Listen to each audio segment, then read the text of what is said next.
Hello, we're here today in Barangay Malabog in Davao Region.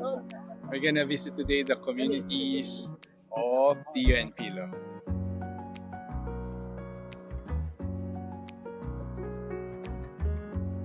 So we have freshly harvested beans here, 8 kilos. Then after this we go to fermentation. We are at the fermentation area. Currently it's quite empty because again it's not season. They're just fermenting this now.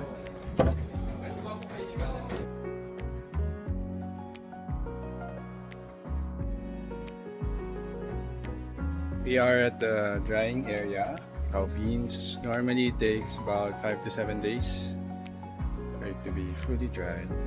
Mas dako jud sa og kabaguhan kay kanang sa karon kanang naamang gud si sir na jud may kanang fermented jud nga kanang nagapalit sa among kakao at so dili na mi problema ug asa pa namo ibaligya para pud kay sir daghan mig benefits na nadawat sa iya sa among association daan para sa ni mga dryer nagahatag siya sa among mga materyales sa hinahinay naka ano jud mig among panginabuhian nya ang amo pong mga farmers happy pud sila kay gawas na kanang mapalit sa mas taas nga presyo ang amuang kakao ang amo pong mga anak ginatagaan po nilang alawan so na gamit kay nila kay nagamit sa mga bata sa eskwelahan di pa kay mga bata pag mingon nanay alawan sa magluksuluok sa mga bata kay mapalitan jud sa ilang gamit.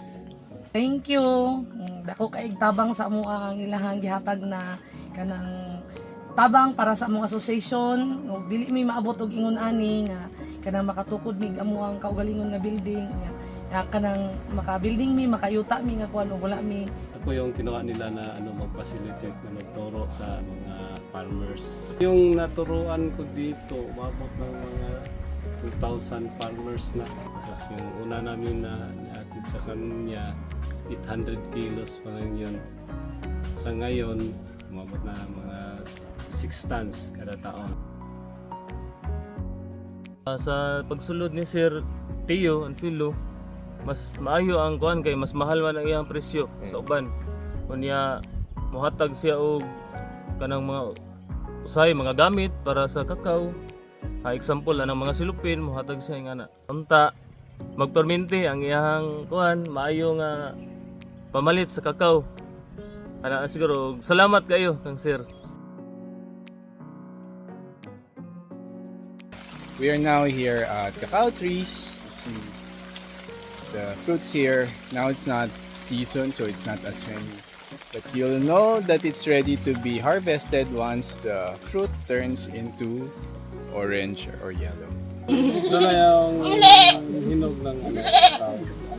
Pag galing sa bulaklak niya, 5 days na yung naging bunga. Tapos pag yung bunga niya, mga 2.5 months, babalutin na siya ng plastic para hindi masira.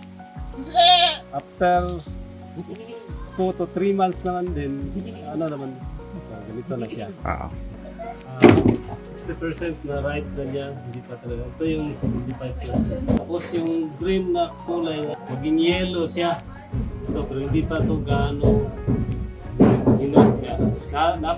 Nasa ano pa lang ito, 50% na ripe. Okay. Oh. Parang santol. Alam mo yung santol?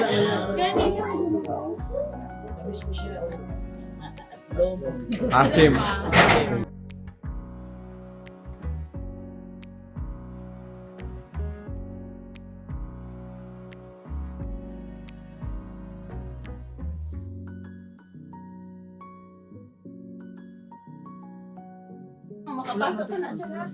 Farm to table, chocolate, tsokolate, sikwate.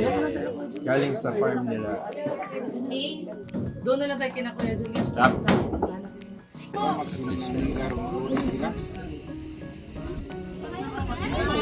It really started when I was cooking and baking, and I discovered more about chocolate and figured out that we have cacao here. It's very interesting that there are single origin chocolates, but none coming from the Philippines at that time. It really started when I was going to mga Gawad Kalinga, mga talks, and learn more about a different way of running a business. It's like more like a social enterprise model, wherein along your value chain, you're really creating an impact among the people that you work with, instead of like the traditional business. So I got connected with this farm through Gawad Kalinga. So they said that they have cacao here.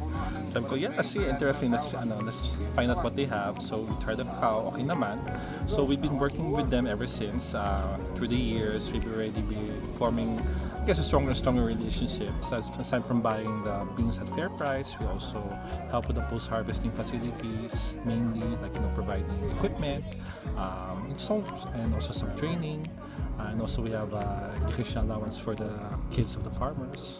Them also to grow with us, diba? So we hope that the small ways that we have an impact on them, that can really translate into something bigger in their future generations also. I'd like to invite everyone to come to the Good Store and support the products there. There are a lot of nice products there that even I would like to support. But also come there for the chocolates for Tio and Philo. We're finished visiting the farmers Farmers of Tio and Philo. here in Malabog, Davao City. Pakibata District, Davao City.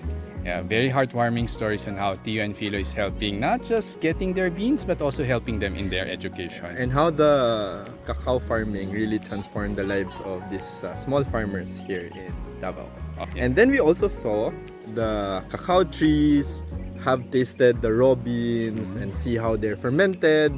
And then we also got the chance to taste their sikwate, freshly made. Yeah, very nice. Thank you to the communities for welcoming us. Support them via visiting thegoodstore.ph. All right, see you guys. Bye. Bye.